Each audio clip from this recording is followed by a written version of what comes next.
Children, स्वागत है new quantum classes में। इस वीडियो चैनल के अंदर हम कुछ इंपॉर्टेंट चीज़ें देखेंगे।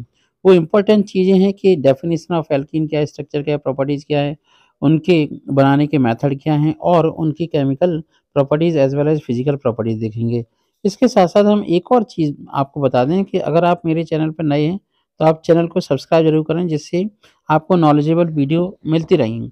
पिछले वीडियो में एक और वीडियो मैं बना चुका हूँ, उसमें एल्कीन के बारे में मैंने स्ट्रक्चर वगैरह सब कुछ बता दिया था और उस वीडियो को मैं इसके साथ लिंक अप कर दूंगा। तो अब हम ये देखते हैं कि कैसे हम किसी न किसी तरीके से किस किस मेथड से हम एल्कीन को बना सकते हैं। तो पहला मेथड आप देख रहे हैं, preparation of alkene CnH2n by the dehydration of alcohol. अब हमारे पास अलग अलग टाइप के एल्कोहल्स होते हैं, primary alcohol, secondary alcohol, tertiary alcohol. तो प्राइमरी एल्कोहल का कंसंट्रेट H2SO4 के साथ 160 टू 170 डिग्री सेल्सियस पे जब हम डिहाइड्रेशन करते हैं तो वाटर का मॉलिक्यूल निकलता है और आपका RCH double bond CH2 alkene बन जाता है। अगर हमने एस्टर ले लिया, ईस्टर ले लिया, तो उसका पायरोलाइसिस कर देते हैं। पायरोलाइसिस का मतलब होता है किसी बड़े कंपाउंड को छोटे कंपाउंड में ब्रेक डाउन करना। एक और उससे भी आपका एल्कीन बन जाती है। एक और मेथड है, जैसे आपका एल्काइल हैलाइड है, तो एल्काइल हैलाइड पर Br2KOH इन एल्कोहलिक QH की रिएक्शन करा देते हैं। मतलब Br2 और एल्कोहलिक QH की रिएक्शन कराने से आपका एल्कीन बन जाता है। एक और मेथड है कि अगर आपके 1,2 डाई या 1,1 डाई ब्रोमो एल्केन है तो उससे भी आप एल्कीन बना सकते। तो 1,1 बना लिया आपका जिंक डस्ट मेथनॉल डाल के। और कोई एल्डिहाइड है तो उस पर भी Br2 RGMG RMGBr और जिंक और ब्यूटेनॉल डाल करके, मेथनॉल HCl डाल करके एसिडिक मीडियम में आपका एल्कीन बना सकते हैं। तो ये था 1 2 3 4 5 मेथड ऑफ एल्कीन के प्रिपरेशन के। एक और है डिहाइड्रेशन ऑफ एल्कोहल को अगर हम देखते हैं, डिहाइड्रेशन ऑफ एल्कोहल, तो सबसे पहले क्या होता है, एसिड H+ आयन देता है, वो H+ ion OH minus ion के साथ जुड़ जाता है, जिससे OH2 बन जाता है, वो हो जाता है हैवी, भारी हो जाता है, जिसकी वजह से वो उससे मॉलिक्यूल से बाहर निकल जाता है और बन जाता है alkene. Dehydration of secondary alcohol का जब हम डिहाइड्रेशन करेंगे, तो जैसे 3,3 डाइमिथाइल 2 ब्यूटेनॉल है, तो उसके आपके डिहाइड्रेशन करने से आपका एल्कीन बन जाता है। तो वो एल्कीन बनता है 2,3 डाइमिथाइल 2 ब्यूटीन या फिर ब्यूट 2इन। ठीक है, ये जो कंपाउंड बन जाएगा ये आपकी 1 और 2 ऑर्डर में होता है और इसमें कार्बोकैटाइन का बनना तय है। मतलब बिना कार्बोकैटाइन के बने ये रिएक्शन बिल्कुल भी नहीं होती है। एक और केमिकल रिएक्शन है जिसमें क्लियरली बताया गया है, जैसे मान लो एथेनॉल है, तो एथेनॉल में कंसंट्रेट H2SO4 को के साथ डाल करके हीट कर देते हैं, तो कंसंट्रेट H2SO4 देता है H+ आयन, जो OH से जुड़ जाता है, OH2 बन जाता है, OH2 हो जाता है भारी, बन जाता है कार्बोकैटाइन।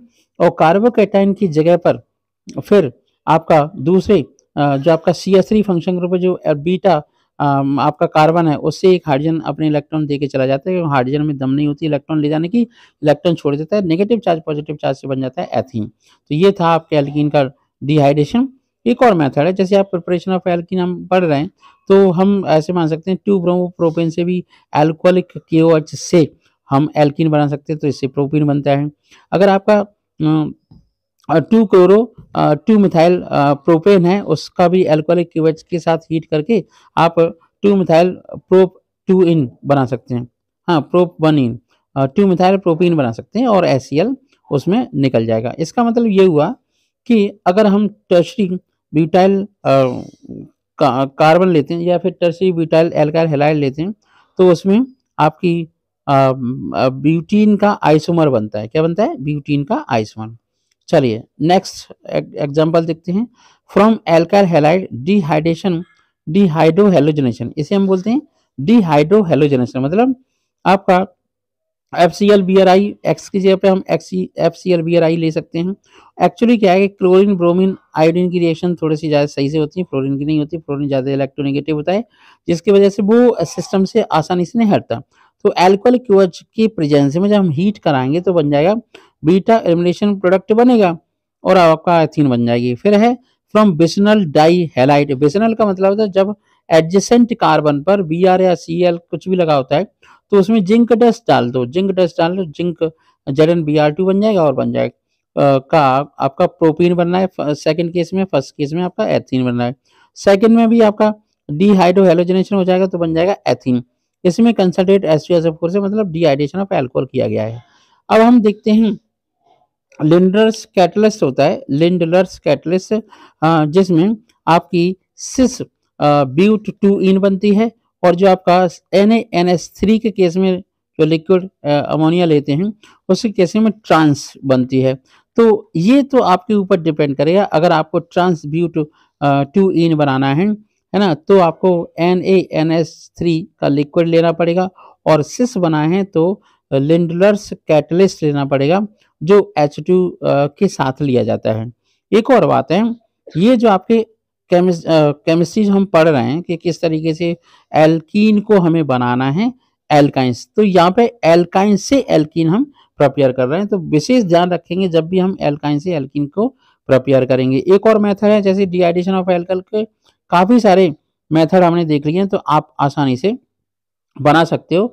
यहाँ पर एक्चुअली क्या है कि ब्यूटेन 2 ऑल लिया गया है। ब्यूटेन 2 ऑल के केस में आपका जो 70% बनता है वो सिस और ट्रांस ब्यूट 2 इन ज़्यादा फेवरेबल होती है कंपेरिजन टू ब्यूट 1 इन। ऐसा इसलिए होता है, सर्जफ ये कहते हैं कि अगर कोई एल्कीन ज़्यादा सब्सटीट्यूटेड है, मतलब अल्फा हाइड्रोजन ज़्यादा हैं, तो उतने ही ज़्यादा हाइपर कंजुगेटिंग स्ट्रक्चर बनेंगे। तो जो 70% वाला है कंपाउंड ब्यूट 2 इन, उसमें 6 हाइपर कंजुगेटिंग स्ट्रक्चर बनेंगे, वाइल जो आपका दूसरा वाला है उसमें केवल 2 ही हाइपर कंजुगेटिंग स्ट्रक्चर बनेंगे। स्टेबल एल्कीन हमेशा ज़्यादा प्रेफर होती है। ठीक है, अब दूसरा कंपाउंड देख लेते हैं, जैसे आपका 1 2 3 4, तो 2 मिथाइल ब्यूटेंट नहीं, हाँ ब्यूट 2, उससे भी आपका बन जाता है एल्कीन। अब एक जो आपका इलेक्ट्रोलाइसिस लिख रही है, इसे बोलते हैं एक्चुअली कोल्बे इलेक्ट्रोलाइसिस। क्या बोलते हैं इसे? Kolbe electrolysis. अब जब हम कोल्बे इलेक्ट्रोलाइसिस को एल्कीन के प्रिपरेशन में भी हमने देखा था, तो इसमें भी सोडियम का सॉल्ट हम लेते हैं, तो इसका इलेक्ट्रोलाइसिस करते हैं तो CH2COO नेगेटिव, CH2COO नेगेटिव होता है, और नेगेटिव पार्ट का मतलब क्या हुआ, एनोड पे जाएगा, एनोड पे जाके एथीन बन जाती है, और जो आपका सोडियम आयन है वहां निकल जाता है। कैथोड पर जाता है सोडियम का आयन, सोडियम मेटल, और वाटर के साथ निकल के सोडियम हाइड्रोक्साइड और हाइड्रोजन गैस बाहर निकल जाती है। तो 3 कंपाउंड बनते हैं, एथीन, सोडियम हाइड्रोक्साइड और हाइड्रोजन गैस, मतलब मॉलिक्यूल बनता है। अब ये जो आपका पदार्थ लिया था पहले, वो हमने सोडियम का सॉल्ट लिया था। अब हम ऐसा करते हैं कि पोटेशियम का सॉल्ट ले लो, और जो आपका CH2COO के H2COO Na होता है या K होता है, वो सक्सिनिक एसिड होता है। एक्चुअली क्या होता है? Succinic acid. उससे हमेशा याद रखें कि एल्कीन हमेशा एनोड पर बनती है। कहाँ पर बनती है? एनोड पर, ध्यान रखें इस बात का। और पोटेशियम आयन हमेशा आपके कैथोड पर आते हैं, क्योंकि Pg K+ आयन होते हैं। Preparation of alkene the Kolbe electrolysis, इससे पहले हम इस बात को डिस्कस कर चुके हैं, कोई टेंशन वाली बात नहीं। हमने 2-3 स्लाइड्स इसलिए बनाई हैं, लगाई हैं, जिससे आप बहुत अच्छे से बार बार रिवीजन करो, दिमाग में फिट हो जाए कि मान लो कि हमें कितने बार कौन कौन से मेथड से हमने एल्कीन का प्रिपरेशन किया है। अब एल्कीन के प्रिपरेशन के लिए कोल्बे इलेक्ट्रोलाइसिस भी एक सरल तरीका है। उसमें सीधा सीधा या तो सोडियम का सॉल्ट ले लें, सोडियम सक्सीनेट ले लें या पोटेशियम सक्सीनेट ले लें, उससे हमेशा एल्कीन बनेगी। और एक और बात ध्यान रखनी है, एल्कीन हमेशा और हमेशा कहाँ पर जाती है? एनोड पर बनती है, एनोड पर कलेक्ट होती है। जब आपका कैथोड होता है वहां पर सोडियम हाइड्रोक्साइड और हाइड्रोजन गैस निकल पड़ती है। चलिए अब हम क्या करते हैं, ये तो हमने देख लिए बनाने के मेथड एल्कीन के। अब हम फिजिकल प्रॉपर्टीज और केमिकल प्रॉपर्टीज ऑफ एल्कीन देखेंगे। यहाँ पे गलती से यहाँ पे एल्कीन लिख गया है, एल्कीन वाला पिछला टॉपिक है, पिछला वीडियो है, गलती से नहीं, मतलब मैं तुम्हें समझाना चाह रहा हूँ कि पहला वाला पोर्शन तो हमने कंप्लीट कर लिया एल्कीन एल्कीन एल्काइन का, और अब हम कर रहे हैं एल्कीन का। तो physical properties and chemical properties of alkene जब हम पढ़ रहे हैं, तो हमें केवल ये ध्यान रखना है कि कौन कौन सी फिजिकल प्रॉपर्टीज ऑफ एल्कीन है, कौन कौन सी physical properties of chemical properties of alkene है। तो फिजिकल प्रॉपर्टीज ऑफ एल्केन और एल्केन को हम पहले पढ़ चुके हैं, केमिकल प्रॉपर्टीज को पढ़ चुके हैं। इस वीडियो में हम केवल और केवल एल्कीन की फिजिकल प्रॉपर्टीज देखें। चलिए अब एक काम करते हैं, फिजिकल प्रॉपर्टी जब एल्कीन को पढ़ेंगे तो देखेंगे कि एल्कीन्स आर नॉन पोलर, ये नॉन पोलर होते हैं। इनसॉल्युबल इन वाटर, पानी में घुलते ही नहीं है। Soluble in non polar organic solvent, they are less dense than water, मतलब वाटर के ऊपर तैरते रहते हैं। रेंज ऑफ फिजिकल स्टेट इस तरीके से है, ठीक है। तो कार्बन सॉलिड्स होते हैं, मतलब 1 से लेकर के 2 से लेकर के 4 कार्बन तक के गैसेस होते हैं, और 5 से लेकर के 17 तक के लिक्विड होते हैं, और 70 से अबव होते हैं सॉलिड्स। क्या होते हैं? Solids. The alkenes has a boiling point which is a smaller number of degree lower than the corresponding alkenes, मतलब ये हुआ एल्कीन्स के बॉइलिंग पॉइंट एल्केन के कंपैरिजन में कम होते हैं। कैसे होते हैं? बहुत कम, लोअर, कम होते हैं। चलिए नेक्स्ट पॉइंट क्लियर करते हैं, बहुत ही इंपॉर्टेंट पॉइंट है। अब देखो यहाँ पर अलग अलग डेटा दे रखा है, इसलिए हमने फिजिकल प्रॉपर्टी को एक बार फिर इंक्लूड किया है। अब तक हम पढ़ लिया था। तो आपके alkenes contain a carbon carbon double bond, this carbon carbon double bond changes the physical properties of alkene at room temperature. Alkenes exist in all 3 faces, मतलब सॉलिड लिक्विड गैसेस में पाए जाते हैं। फिजिकल स्टेट अगर हम देखें तो ethene, propene और butene exist as colorless gases. Members of five or more carbon such as pentene, hexene, heptene are liquid, and members of carbon 15 और more are solids. तो सीधी सी बात है, एल्कीन्स कितने टाइप के होते हैं? सॉलिड, लिक्विड और गैसेस।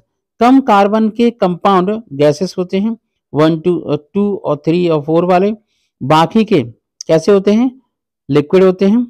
फिर हायर ऑर्गेनिज्म जितने भी होते हैं, हायर कार्बन के कंपाउंड होते हैं, वो हमेशा और हमेशा कैसे होते हैं? कैसे होते हैं? सॉलिड। चलिए आप देखते हैं chemical properties of alkenes. Alkenes are more reactive than alkane, unsaturated होते हैं। This is because of presence of big pi bond in between 2 carbon atom. The most common reaction of the alkene is addition reaction, where a pi bond is broken and 2 new sigma bonds are formed. ये सबसे important बात है, मतलब pi bond टूट रहा है और एक सिग्मा बॉन्ड बन रहा है, ठीक है। एक सिग्मा बॉन्ड बन रहा है, मतलब एक कार्बन के बीच में एक सिग्मा बॉन्ड तो था ही, ठीक है। यहाँ पर एक और सिग्मा बॉन्ड बन गया, और अगर मान लीजिए दोनों बॉन्ड टूट गए तो 2 सिग्मा बॉन्ड बन जाएंगे, मतलब जैसे डबल बॉन्ड टूट गया, हाइड्रोजन लगा दो तो 2 सिग्मा बॉन्ड बन जाएंगे। तो मतलब एक बॉन्ड का मतलब 2 इलेक्ट्रॉन, 2 इलेक्ट्रॉन का मतलब 2 बॉन्ड। चलिए ठीक है। Addition of halo acids. अब ये हेलो एसिड्स क्या होते हैं? जैसे HCl, HBr, HIR halo acids हैं। इनमें से HI सबसे ज्यादा एसिडिक होता है। Alkenes react with hydrogen halide HX, HCl, HBr और HI to form halo alkanes, ठीक है। Halo alkanes. अब हेलो एल्केन का मतलब क्या हुआ? एथीन है, HCl के साथ रिएक्शन करेगा, क्लोरो इथेन बन जाएगा, CH3 CH2Cl। तो addition of halo acid into unsymmetrical alkene takes place according to Markovnikov rule. ये जो रिएक्शन होती है वो हमेशा मार्कोनिकॉफ रूल के अकॉर्डिंग ही होती है। चलिए नेक्स्ट पॉइंट देखते हैं जो आपका इंपॉर्टेंट है, वो है केमिकल रिएक्शंस ऑफ एल्कीन। अभी तो हमने छोटे स्तर पे की थी, अब हम आगे बढ़ते हैं। तो एल्कीन्स में अगर एडिशन होता है तो कौन कौन से पदार्थों का एडिशन होता है वो हम देखते हैं। अगर HI का एडिशन होता है हेलो एसिड का तो हेलो एल्कीन्स बनते हैं। कंसंट्रेट H2SO4 का होता है तो आपका OSO3H बनता है, बाद में एल्कोहल बन जाता है। Br2CCl4 का होता है तो आपका क्या बन जाता है? आपका 2 कार्बन पर Br लग जाते हैं, मतलब एल्काइल हैलाइड्स बन जाते हैं, डाई हेलो एल्केन्स बन जाते हैं, डाई हेलो एल्केन। H2PT और निकल का करते हैं तो एल्केन्स बन जाते हैं।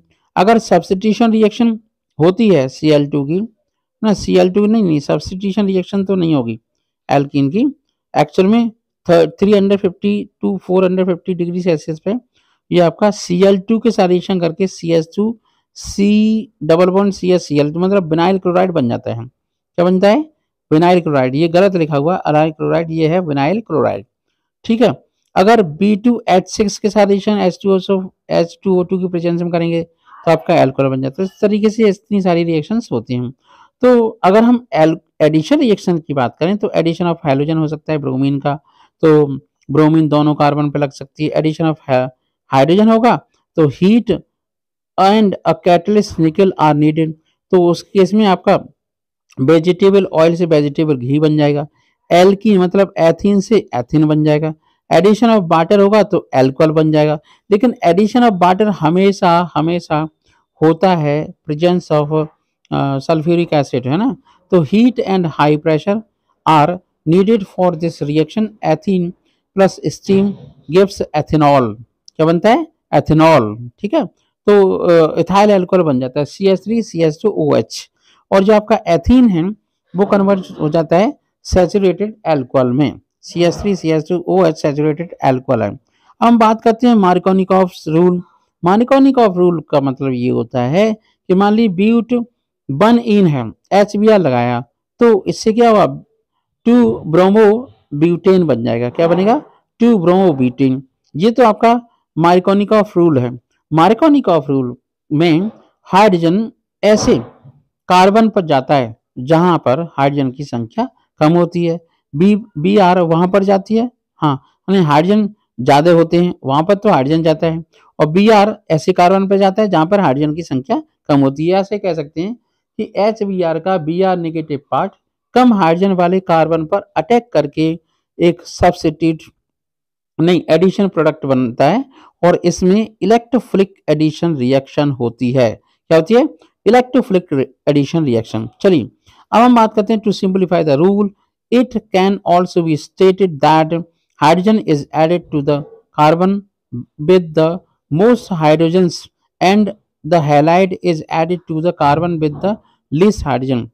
An example of a reaction that observe Markovnikov's rule is a addition of hydrobromic acid HBr, ठीक है, to propene which is shown below.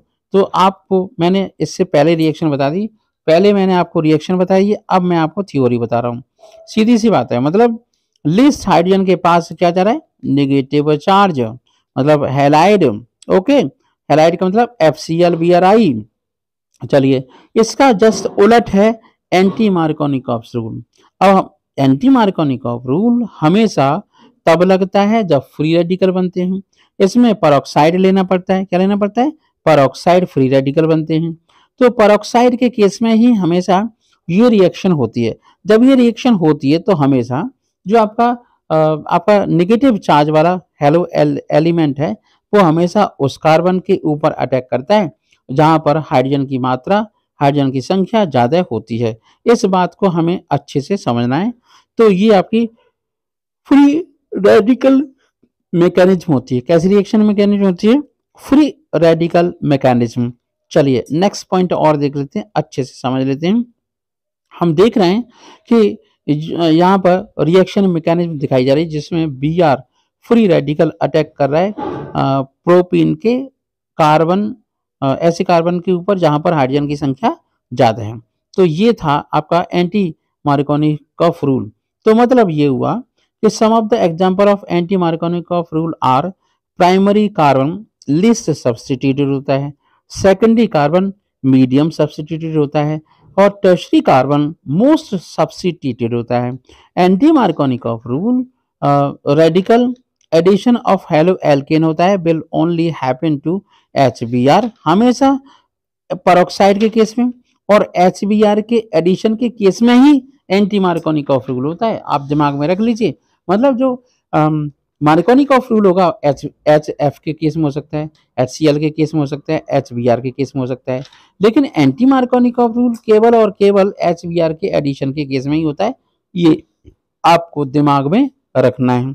अब बात करते हैं बहुत ही इंपॉर्टेंट केमिकल रिएक्शन, वो है ओजोनोलाइसिस। ओजोनोलाइसिस में होता क्या है? जो आपका O3 मॉलिक्यूल होता है वो एल्कीन पर अटैक करता है, ठीक है। R1 R2 R3 R4 है, तो उसके केस में मोनो मतलब ओजोनाइड बनता है। क्या बनता है? ओजोनाइड। मेरे हिसाब से तो ओजोनाइड बनेगा। उस पर जब जिंक डालते हैं या ट्राई मिथाइल सल्फाइड डाला जाता है या डीएमएसओ डाला जाता है, ठीक है, तो जेडएनओ और डीएमएसओ जिंक ऑक्साइड और डाइमिथाइल सल्फो ऑक्साइड भी डाल सकते हैं। तो उसके केस में हमेशा कीटोन के दो मॉलिक्यूल मिलते हैं। कितने मिलते हैं कीटोन के? देखिए, अगर एक ही मिथाइल है तो आपका एल्डिहाइड बनेगा, दोनों हाइड्रोजन है तो आपका फॉर्मल्डिहाइड बनेगा, और आपका दो आर लगे हुए हैं तब बनता है कीटोन। तो mechanism of ozonolysis of ketone यहाँ पर एल्कीन आपको समझाया गया है। और देखते हैं स्टेप 1 में क्या होता है। Nucleophilic C double bond C bond attacks the positive oxygen of ozone, while a second nucleophile attack by the negative O takes place at the other end of the carbon double bond carbon। ठीक है, attack हो गया, इससे बन जाता है ozonide. क्या बन जाता है? ओजोनाइड। ओजोनाइड के बाद सेकंड स्टेप में ये होता है कि एक ऑक्सीजन अपने इलेक्ट्रॉन ले लेता है, खा लेता है, और कार्बन कार्बन के बीच का बॉन्ड हो जाता है वीक और वहां से बॉन्ड टूट जाता है, तब बन जाए है ओजोनाइड। तो हाँ, मेरे कहने का मतलब मैंने ओजोनाइड पहले पढ़ा है, मोनो ओजोनाइड नहीं पढ़ा। तो इसके बाद फिर बनती है आपकी कीटोन। तो दो मॉलिक्यूल ऑफ कीटोन का फॉर्मेशन होता है। एक और एग्जांपल से हम और क्लियर करते हैं। तो यहाँ पर है एग्जाम्पल बेटा, सेम एग्जाम्पल है, कोई अंतर नहीं है एग्जाम्पल का, बस मैकेनिज्म को आपको अच्छे से समझाया गया कलरफुल स्लाइड से। तो ये था मोनो जो नाइट पहला वाला जो कंपाउंड बनता है जहाँ कार्बन जुड़ा रहता है, कार्बन अलग हुआ हटा तो ओजोनाइड बन जाता है, और ओजोनाइड कन्वर्ट हो जाता है कीटोन के अंदर। ठीक है, तो पहले भी हम देख चुके हैं, तो अब हम नेक्स्ट पॉइंट पर आते हैं। तो अब थ्योरी देख लें। In organic chemistry, ozonolysis is an organic reaction where the unsaturated bonds of alkene, alkyne और azo compound are cleaved, मतलब टूट जाते हैं। टूटने के बाद विद ओजोन, ठीक है, alkene and alkyne form organic compounds in which multiple carbon तो ओजोनलाइसिस ऑफ एल्कीन के लिए हम समझ सकते हैं कि alkene and alkynes form organic compound in which the multiple carbon bond has been replaced by a carbonyl group, while azo compound form a nitroso nitrosamine, हाँ nitrosamine बनता है। चलो ठीक है, तो इस रिएक्शन को हम बाद में देखते हैं। एक और केस देखते हैं, जैसे आपका पॉलीमराइजेशन ऑफ एल्कीन अगर हम देखें तो एथीन से हमें पॉलीथीन मिलती है। तो ये आपका एथीन के लिए हमें क्या करना पड़ता है, हमें बहुत सारे मॉलिक्यूल लेने पड़ते हैं, काफ़ी सारे मॉलिक्यूल, उससे पॉलीथीन बन जाती है। तो एथीन यहाँ पर मोनोमर हुआ और पॉलीथीन हो गया पॉलीमर। तो polymerisation is a process by which an organic compound reacts with itself to form a high molecular weight compound composed of repeating units of original compound। तो polymerization of ethene by an ionic or free radical or reagent AB is an example। मतलब और कोई किसी भी method से हो सकता है, कार्बोकेटाइन से, फ्री रेडिकल से आपका पॉलीमराइजेशन हो सकता है, उसमें मोनोमर यूनिट लेना बहुत मस्त होता है। तो एथीन से बनता है पॉलीथीन। चलिए इंडस्ट्रियल पर्पज से इंपॉर्टेंट केमिकल रिएक्शन को देख लेते हैं, जिसमें वेजिटेबल ऑयल को लिया जाता है, निकल की प्रेजेंस में हाइड्रोलाइसिस होती है, हाइड्रोजनेशन एक्चुअली होती है, हाइड्रोलाइसिस नहीं होती, हाइड्रोजनेशन होता है, तो बन जाता है वेजिटेबल घी। और इस रिएक्शन को हम पहले भी पढ़ चुके हैं जब हमने एल्केन्स बनाए थे। ठीक है, तो कुछ और भी एक्स्ट्रा रिएक्शंस हैं जिन्हें आप देख लीजिए, और आई होप आपको ये वीडियो बहुत अच्छा लगा होगा। इस रिएक्शन को एसिड कैटलाइन हाइड्रेशन ऑफ एल्कीन के नाम से जानते हैं। मतलब स्टार्टिंग में जो रिएक्शन नहीं करी थी कि एल्कीन ले लिया, वाटर डाल दिया, सल्फ्यूरिक एसिड ले लिया, बना दिया एल्कोहल। और भी रिएक्शन देख लेते हैं, चलिए।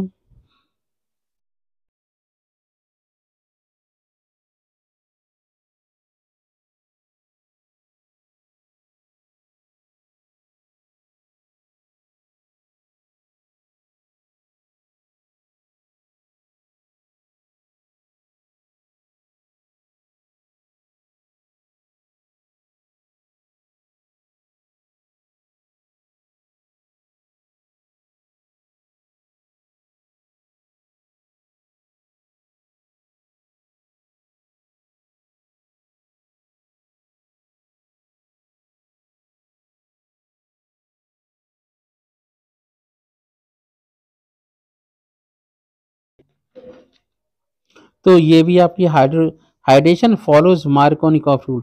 याद रखना है मार्कोनिकॉफ रूल जो फॉलो होता है वो हाइड्रेशन ऑफ कंपाउंड में भी होता है, मतलब एल्कीन का जब हाइड्रेशन होता है मतलब एल्कोहल बनता है।